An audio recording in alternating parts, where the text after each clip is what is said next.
Hello students, hope you all are doing well. Today we are doing a chapter named The Early Phases of Human Life. Human life, जो early human being थे, कैसे उनकी life शुरू हुई थी, उनके बारे में हम इस चैप्टर में पढ़ने वाले हैं. Like who are early mans. Early man कौन थे? जो पहले के लोग थे, राइट. तो पहले के लोग क्या करते थे? मोस्टली हंटिंग करते थे और हजारों लाखों साल पहले वो एक जगह पर नहीं रहते थे. क्या करते थे? वो एक जगह से दूसरी जगह पर घूमते रहते थे. They lived a primitive life और स्ट्रगल एंड हार्डशिप. कैसी बहुत पुरानी लाइफ वो जीते थे, बहुत सारा स्ट्रगल और बहुत सारी हार्डशिप थी उनकी लाइफ में. एंड क्या करते थे? वो बड़े बड़े ट्रीज़ की बाग को, बड़े बड़े लीव्स को या एनिमल की स्किन को कोल्ड से बचने के लिए यूज़ करते थे. एंड वो क्या थे? फूड गैदरर थे और केव्स और ट्रीज़ में रहते थे. एनिमल्स का हंट करते थे क्योंकि वो फूड के लिए हंटिंग और सिर्फ प्लांटिंग पर ही डिपेंड थे, क्योंकि उन्हें ग्रो करना नहीं आता था. When the food found at a place got exhausted they moved elsewhere. क्या करते थे? एक जगह पर आ जाते थे. जब वहाँ का जो फूड है, प्लांटिंग है, वो ख़त्म हो जाती थी तो वो दूसरी जगह मूव कर जाते थे. That is why they were known as nomads and hunter gatherer. इसीलिए उनको क्या नाम दिया गया? उनको नाम दिया गया nomads and hunter gatherers. Nomads mean those who are having no homes. उनका कोई घर नहीं था, इसलिए उन्हें नोमैड के नाम से, और हंटर गैदरर हंटिंग करते थे, वो कलेक्ट करते थे, उनको नोमैड और हंटर गैदरर के नाम से जाना जाता था. Over a period of 1000 years they developed from being food gatherer to food producer. बहुत हजारों साल लग गए जब वो फूड गैदरर से क्या बने? फूड प्रोड्यूसर बने. After that stage they progressed very fast. They stopped wandering from place to place. They built small huts near their field and began to lead a settled life. जब वो food gatherer से food producer बने तो उनकी life बहुत तेज गति से आगे बढ़ चुकी थी. अब क्या वो इधर से उधर नहीं घूमते थे और छोटी छोटी हट बनाने लगे थे ताकि अपने खेत की देखभाल कर सके, क्योंकि अब वो क्या बन गए थे? फूड प्रोड्यूसर बन गए थे. इस तरीके से ह्यूमन बीइंग ने फर्स्ट सिविलाइजेशन की शुरुआत की. ओके, तो early man is known as the stone age. और उस टाइम की जब वो फूड गैदरर से फूड प्रोड्यूसर बने, उस टाइम पीरियड को स्टोन एज के नाम से जाना जाता है. और स्टोन एज के 3 फेज हैं. First is old stone age, that is known as palaeolithic. Palaeo means old और लिथिक मीन्स स्टोन, सबसे पुरानी. Okay. Second is mesolithic, that is middle stone age, and third is new stone age, that is neolithic. Neo means new, lithic means stone, new stone age. Now what is old stone age? Old stone as क्या थी? Old stone as थी जब old stone as ज़्यादातर जो tools थे वो किसके बने होते थे? स्टोन के बने होते थे. इसीलिए ओल्ड स्टोन एज के नाम से इस पीरियड को जाना जाता है. जो ह्यूमन बीइंग थे वो क्या थे उस टाइम पर? नोमैड थे. वो एक जगह से दूसरी जगह मूव करते थे फ्रूट, नट और रूट्स की तलाश में, और एनिमल्स को हंट करते थे, फिश को पकड़ते थे ताकि वो कुछ खा सकें, और अपने आप को वाइल्ड एनिमल से बचाने के लिए वो ग्रुप में मूव करते थे, क्योंकि वो डरते थे बड़े बड़े वाइल्ड एनिमल से, तो ग्रुप्स में मूव करते थे. और जब एक जगह का फ्रूट एनिमल ख़त्म हो जाता था तो वो दूसरे एरिया में मूव कर जाते थे. In this manner he moved regularly from place to place.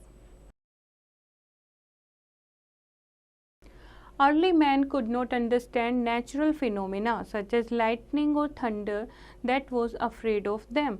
जैसे पहले बिजली चमकती थी या बादल गरजते थे तो वो उनको समझ नहीं आता था, वो लोग उनसे डर जाते थे. और वो देखते थे कि जो डेंजरस एनिमल्स हैं जैसे लायन और टाइगर्स हैं, वो भी उन चीज़ों से डरते हैं, और जो अर्ली ह्यूमन बीइंग थे वो भी इन डेंजरस एनिमल से डरते थे. इसीलिए वो अपने आप को छुपाने के लिए केव्स का सहारा लेते थे.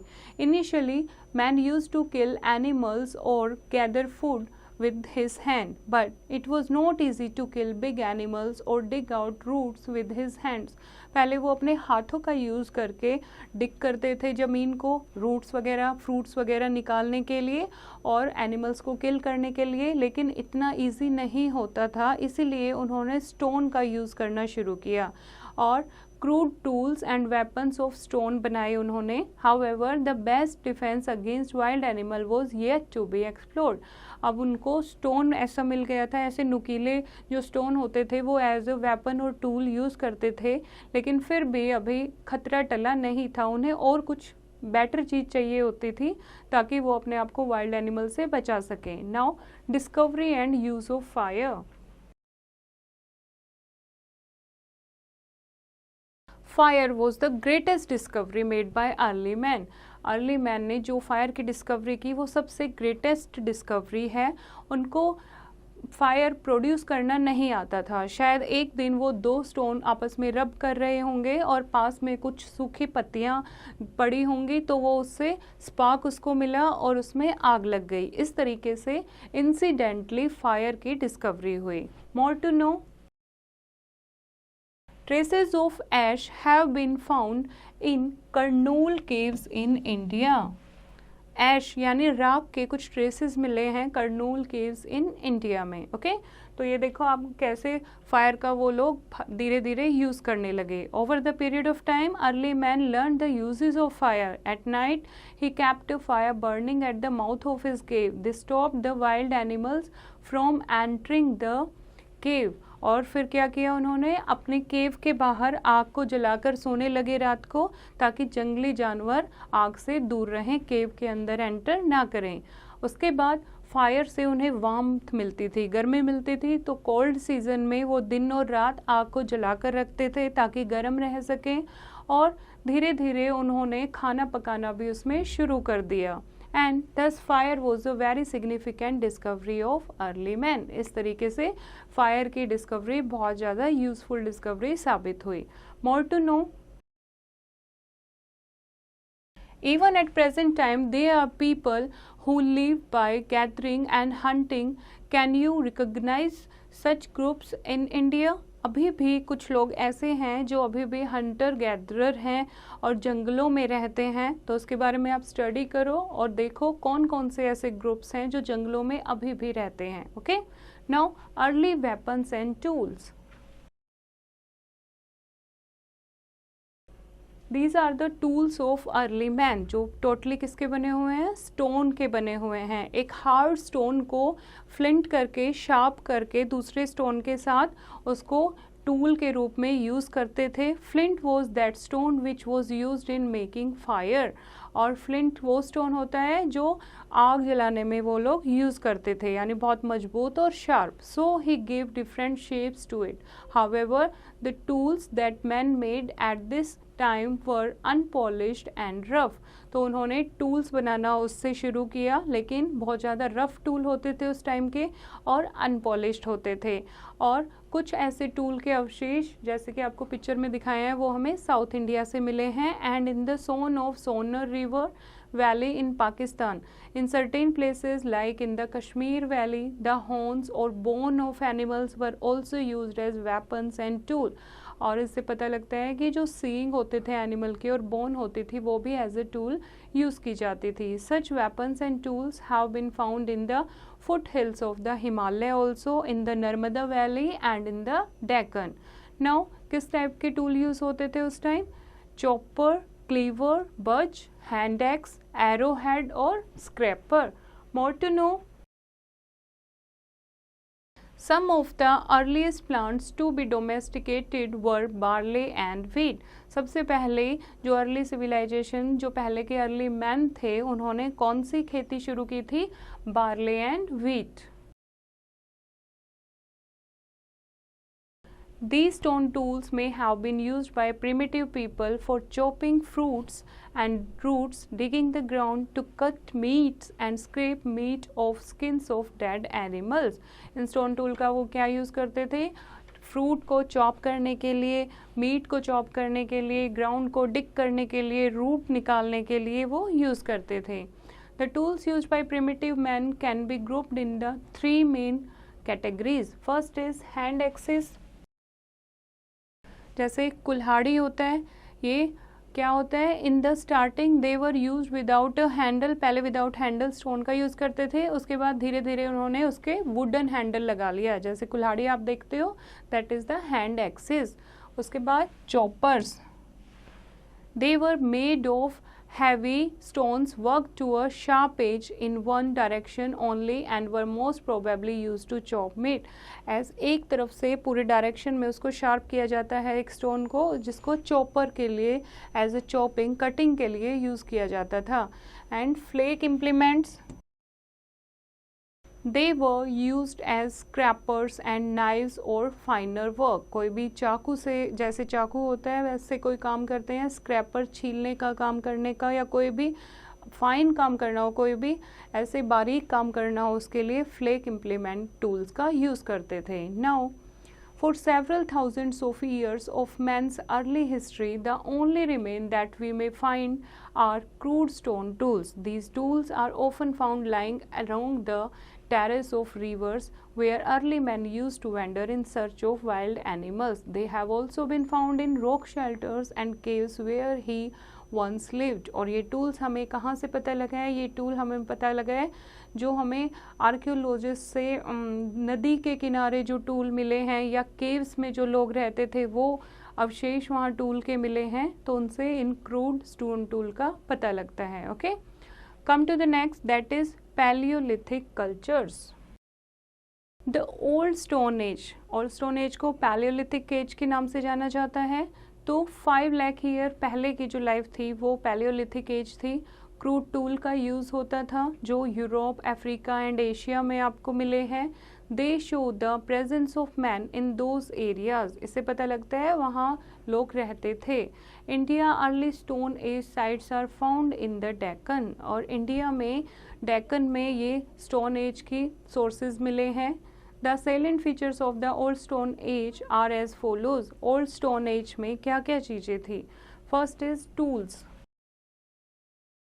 Early men made weapons for hunting animals and for own self-defense. These weapons developed cleavers, hand axes, spears and knives. He also made stone tools for skinning and chopping.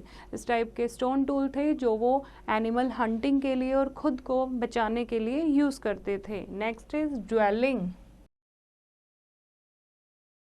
Dwelling, पहले के लोगों को नहीं पता था कि घर कैसे बनाते हैं, तो अपने आप को हीट, रेन, कोल्ड से बचाने के लिए वो ट्रीज और केव्स में शेल्टर लेते थे. Next is diet.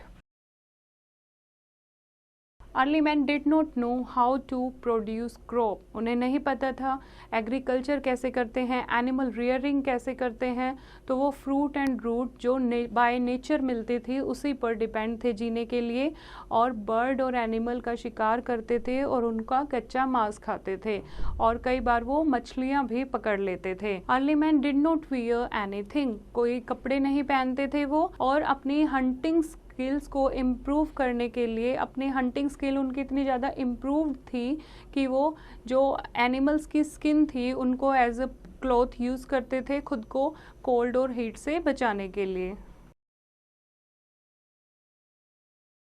Now life. Early man moved from one place to another in search of food. खाने की तलाश में इधर से उधर घूमते रहते थे. इसका मतलब क्या है? वो नोमैड थे, उनका कोई घर नहीं था. धीरे धीरे उन्होंने छोटे छोटे ग्रुप में रहना शुरू किया और अपने आप को जंगली जानवरों से बचाने के लिए वो ग्रुप में रहते थे, और धीरे धीरे उन्होंने अपनी एक ट्राइब बनाई और ट्राइबल लाइफ शुरू की. Next is art. In old stone as man was found of art. Art के फोन्ड ऑफ थे वो, आर्ट के दीवाने थे. हर जगह जहाँ भी केव में वो रहते थे, हर जगह मैन, वीमेन, एनिमल्स और बर्ड के वो पिक्चर बनाते थे दीवारों पर. Next is pre historic rock art. जब वो पेंटिंग के इतने शौकीन थे तो ये रॉक पेंटिंग के हमें एग्जाम्पल मिले हैं अलग अलग रॉक शेल्टर्स में. They signify that Stone Age man was a good observer and a fine artist. Animal, bird and human being are illustrated in these paintings. अलग अलग लोगों के, ह्यूमन बीइंग की तस्वीरें बनाई हुई हैं, एनिमल्स की तस्वीरें बनाई गई हैं, बर्ड की तस्वीरें बनाई गई हैं, उनकी लाइफ के बारे में उनसे हमें काफ़ी कुछ पता लगता है. Humans are shown engaged in different activities like dancing, hunting, warfare, playing games etcetera. और ऐसे लोगों की तस्वीरें बनाई गई हैं जो अलग अलग एक्टिविटीज़ कर रहे हैं. कोई डांस कर रहा है, कोई शिकार कर रहा है, कोई युद्ध कर रहा है, कोई गेम खेल रहे हैं. तो इस तरीके की पिक्चर्स उन्होंने दीवारों पर बनाई हुई हैं. Next is mesolithic culture. Mesolithic that is middle stone age के बारे में हम बात कर रहे हैं. With the end of the old stone age the last ice age ended. Vegetation flourished with the warming up of climate. Therefore, a vast variety of insect, bird and animal also flourished. अब जैसे ही old stone as ख़त्म हुई, एक नई as आती है जब warm अर्थ पर वार्मिंग शुरू होती है और वेजिटेशन ग्रो शुरू होता है. अब वेजिटेशन जब होती है तो बहुत सारे नए नए इंसेक्ट, बर्ड और एनिमल आते हैं. Life became much easier now. Food was abundant now. अब वो फूड गैदरर से क्या बन गए हैं इसमें मीज़ोलिथिक एज में? Food producer. तो उनकी अब लाइफ थोड़ी इजी हो गई थी क्योंकि अब उन्हें फूड प्रोड्यूस करना आता था. Man made very fast improvement in each area of life in the middle stone age, also known as microlithic age और mesolithic. The climate was warmer and man could easily move from place to place. Most of the tools of this period are far better than those of Neolithic age. और बहुत बढ़िया tool थे, जैसे कि old stone as में जो tool मिले हैं पैलियोलिथिक एज से कहीं ज़्यादा बेहतर थे मीज़ोलिथिक एज में जो स्टोन टूल मिले हैं. They are well shaped. जैसे आप पिक्चर में देखोगे वेल शेप्ड थे ताकि वो ईजिली क्या कर सकें, हंटिंग कर सकें. एंड ये बहुत छोटे होते थे और वेल शेप्ड होते थे, इसीलिए इनको माइक्रोलिथ भी कहा जाता है. The man of this period did not live at a fixed location. They were said to be nomad who could easily find food like fruit and root as they moved from one place to another. They also hunt animals, they ate raw meat, and the significant sites of Mesolithic age in India are Adamgarh in Madhya Pradesh and Bagor in Rajasthan. तो जो मीज़ोलिथिक as के लोगों का lifestyle के बारे में हमें पता लगा है कहाँ से? आदमगढ़ इन मध्य प्रदेश एंड बागोर इन राजस्थान. यहाँ से हमें मीज़ोलिथिक एज के बारे में पता लगा है. Now man as a farmer and herder, that is neolithic age. Neolithic age जो न्यू स्टोन एज है, man involve to become a food producer. अब मीज़ोलिथिक एज में उन्होंने ऑब्ज़र्व किया कि वार्मथ के कारण बहुत सारी वेजिटेशन हो गई है, तो उन्होंने सोचा कि ये क्रॉप जो है ये हम भी ग्रो कर सकते हैं. और नियोलिथिक एज में ये क्या बन गए? फूड गैदरर से फूड प्रोड्यूसर बन गए.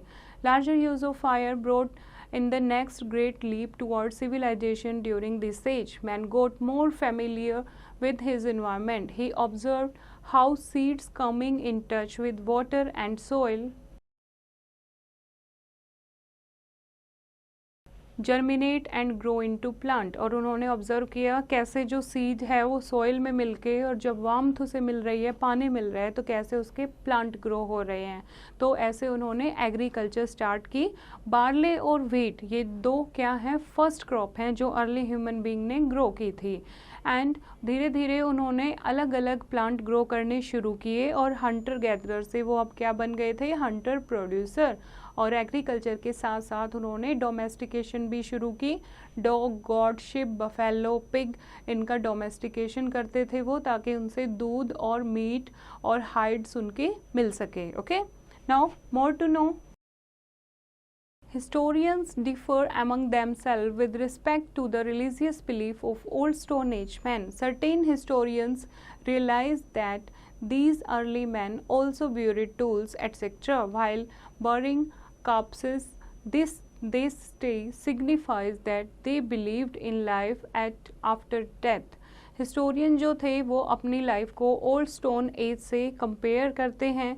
इससे पता लगता है, जैसे ब्यूरियल ऑफ ह्यूमन बीइंग और एनिमल से हमें पता लगता है कि वो आफ्टर डेथ जो लाइफ होती है उसमें बिलीव करते थे। कैसे उन्हें पता लगा है? क्योंकि जो भी ब्यूरिंग साइट है वो ह्यूमन बीइंग के साथ जो भी कुछ पोट या कोई भी चीज़ें उनके साथ रख देते थे, शायद वो ये मानते होंगे कि डेथ के बाद भी उन्हें भूख लगती होगी या प्यास लगती होगी, इसीलिए उनके जो फेवरेट बिलोंगिंग्स होते थे वो उसके साथ रख देते थे। तो इसीलिए हिस्टोरियंस कहते हैं कि शायद जो ओल्ड स्टोन एज के लोग थे वो लाइफ आफ्टर डेथ में भी बिलीव करते थे। Now more to know about the dog was the first animal to be domesticated।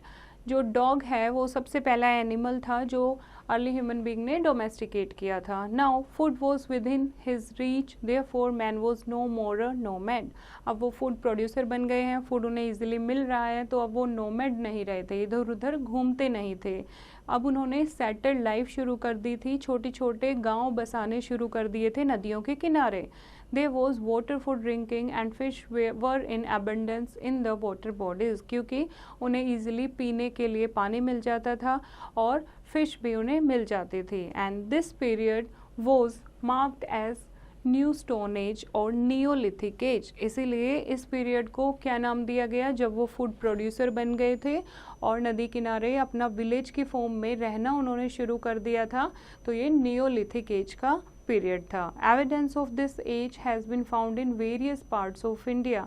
और अलग अलग साइट से हमें यहाँ के एविडेंस मिलते हैं, जैसे कि Paiyampalli in Tamil Nadu, Piklihal in Karnataka, Brahmagiri and Maski in Karnataka. Archaeological sources found around Tuticorin and turn valley are related to the neolithic age. तो ये सारी साइट्स हैं जहाँ से हमें नियोलिथिक एज के जो लोग थे उनके बारे में पता लगता है। Now tools.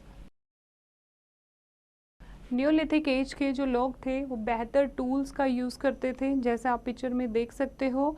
उन्होंने अब हैंडल लगाना शुरू कर दिया था, एक्सेस बनानी शुरू कर दी थी स्टोन पी के साथ, और जिसके साथ वो एक वुडन का हैंडल बनाते थे।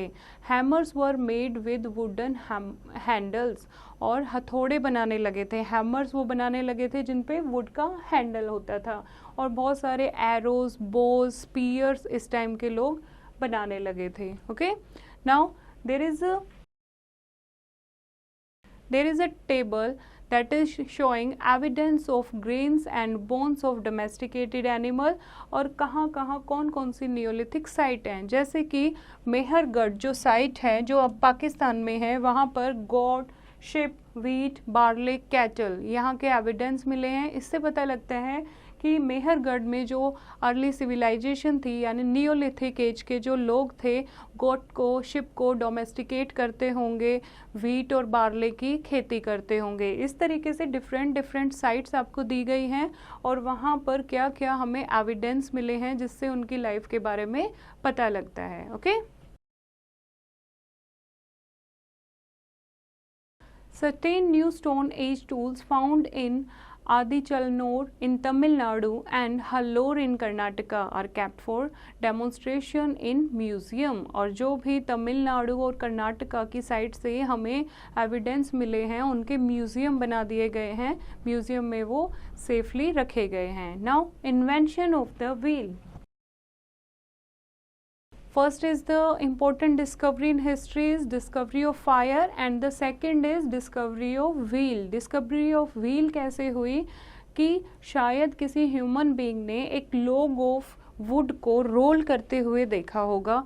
उसे लगा कि ये roll of wood easily roll down कर रहा है लॉग ऑफ वुड, तो क्यों ना इसका ऐसा व्हील बनाया जाए।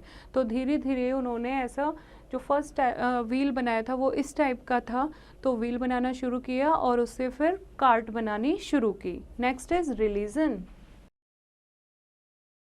It is very interesting to notice the starting of religious ideas in man. Man was in awe reading mysterious forces of nature. He was afraid of lightning and thunder. He could not explaining the rising and setting of sun and moon, changes of season, etc. He began to worship different forms of nature out of fear. जो early human being थे वो बहुत सारी चीज़ों से डरते थे, जैसे राइजिंग एंड सेटिंग ऑफ सन, उन्हें नहीं पता था कि सन उदय होता है अस्त होता है वो कैसे होता है, चांद क्यों निकलता है या मौसम क्यों बदलते हैं, और वो डरते थे जैसे बिजली चमकती थी या बादल गरजता था उससे भी वो डरते थे। तो जो डर था उसने वर्शिप का रूप लिया और वो इन चीज़ों की क्या करने लगे, पूजा करने लगे कि हमें इन चीज़ों से कोई नुकसान ना हो, और इस तरीके से उन्होंने उन्हें अपना गॉड बना लिया। और वो कैसे, जैसे अर्थ गॉडेस है, स्काई गॉड या फिर sun god, a god of thunder, इस तरीके से उन्होंने अलग अलग गॉड बनाए और उनकी पूजा करनी शुरू की। अलग अलग ग्रुप अलग अलग गॉड को मानता था, उनकी पूजा करता था। Next is starting of the age of metals. Before starting the age of the metal, do you know about copper was the first metal used by the early man. कि फर्स्ट मेटल, अभी तक stone tool हम पढ़ते आ रहे हैं लेकिन neolithic age में metal की डिस्कवरी हो चुकी थी and copper was the first metal to be used by the early man. Now starting of age of metals, कैसे मेटल्स की शुरुआत हुई। मेटल्स का जो पीरियड है उसको कैल्कोलिथिक पीरियड के नाम से जाना जाता है, जहाँ पर जो टूल्स थे वो मेटल और स्टोन के मिलके बने होते थे। कॉपर, आयरन एंड बहुत सारे ऐसे मेटल, उनके एलॉय, ब्रोंज, ब्रास, उनका यूज़ करके टूल बनाए जाते थे, जो कि हमें बहुत सारे एग्जाम्पल इन साइट्स के मिले हैं, जैसे कि Singhbhum and Hazaribagh district of Jharkhand and certain places in Madhya Pradesh. Next is bronze as. जैसे ही कॉपर की डिस्कवरी हुई, अर्ली ह्यूमन बीइंग ने एक ब्रोंज बनाया by mixing zinc and copper. Zinc और कॉपर को मिलके एक नया धातु बनाया जिसको ब्रोंज का नाम दिया गया। ब्रोंज जो है वो कॉपर से ज़्यादा मजबूत होता है और वो वेपन्स बनाने में और एग्रीकल्चर टूल बनाने में बहुत यूज़फुल होता है। Bronze age civilization nurtured between 4000 BC in Mesopotamia, Egypt, Indus Valley and China. Knives and axes made of bronze or copper have been found in several places in India. Brahmgiri near Mysore and Navada Toli on the Narmada bank are the main sites of these discovery. तो ये अलग अलग sites हैं जहाँ पर bronze metals का use किया जाता था। Next is Iron Age. Next is Iron Age. The Iron Age started in India with the advent of the Indo-Aryans. They spread a new civilization in northern India called the Vedic Age. In South India also iron started to be used extensively. Iron का use किया जाने लगा था और एक new civilisation शुरू हो गई थी नॉर्थ इंडिया में जिसको वैदिक एज के नाम से जाना जाता था। There is a case study of Deccan Paleolithic cultures. Early stone age sites जो हैं इंडिया में, जैसे कि Bhopal and Sabarmati in Gujarat and Ghataprabha and Malaprabha basins in Karnataka, Kurnool in Andhra Pradesh and Nevasa in Maharashtra. इन पैलियोलिथिक साइट से हमें पता लगता है वहाँ के लोगों के कल्चर के बारे में।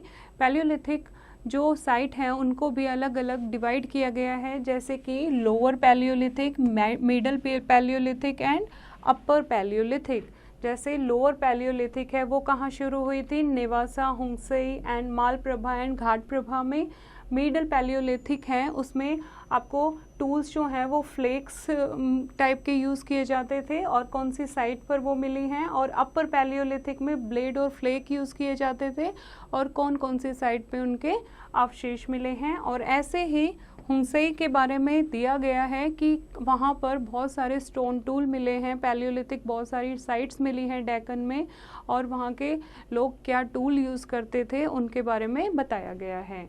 Now come to the case study of Neolithic age, that is northwest and north east area. Neolithic settlements, जो यहाँ पर सेटलमेंट थी, स्टोन एज के जो लोग थे वो सिविलाइजेशन उन्होंने स्टार्ट कर दी थी and land to grow food, बहुत सारी लैंड को सिविलाइज कल्टिवेट करने लगे थे और खाना फूड क्रॉप जो है वो ग्रो करने लगे थे। तो इनके अवशेष जो हैं अलग अलग साइट पर मिले हैं, जैसे कि the sites of रानागुंदई, घूमला, Anjira, Mehrgarh, मुंदिकक, यहाँ पर इन साइट्स के नियोलिथिक एज के कुछ अवशेष मिले हैं। Next is Mehrgarh.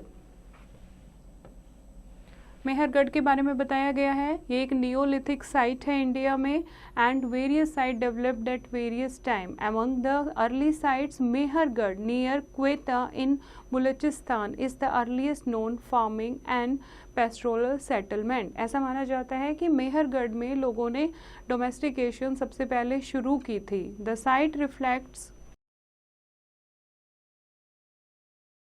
continuity of the settlement over a long period of time from agriculture to urbanization। और मेहरगढ़ में अर्बनाइजेशन शुरू हुई, मतलब लोगों की सेटलमेंट, जहाँ सिविलाइजेशन शुरू हुई थी वहाँ से अर्बनाइजेशन का जो पीरियड है वो मेहरगढ़ में आप देख सकते हो।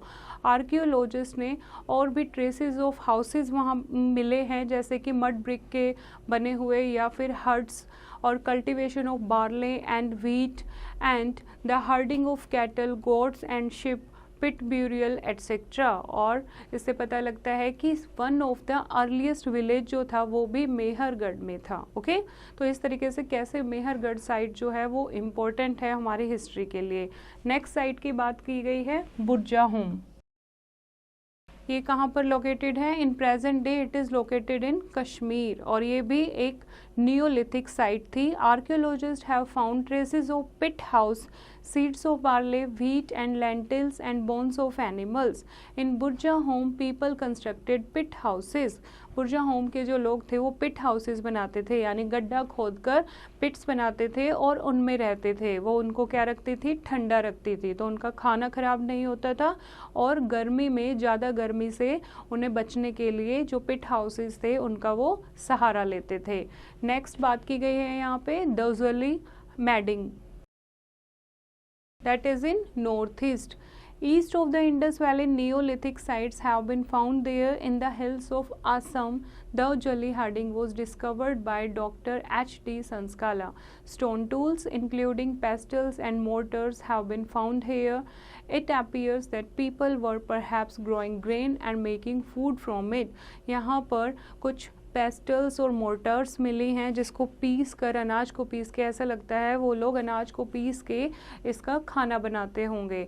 Small polish stone, bone and wood tools have been also found in this region and Kedar hills में, Garo hills and Naga hills में ये स्टोन टूल्स मिले हैं कि ये जो हैं बहुत इम्पोर्टेंट साइट्स हैं। Okay now come to the important points. The period when stone tools were used is called the Stone Age.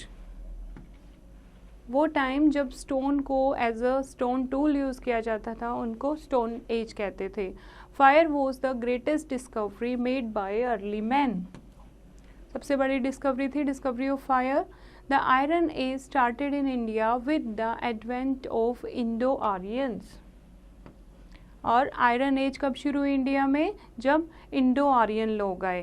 Palaeolithic is related to old stone age, mesolithic is middle stone age and the later part और the new and final stone age is neolithic as.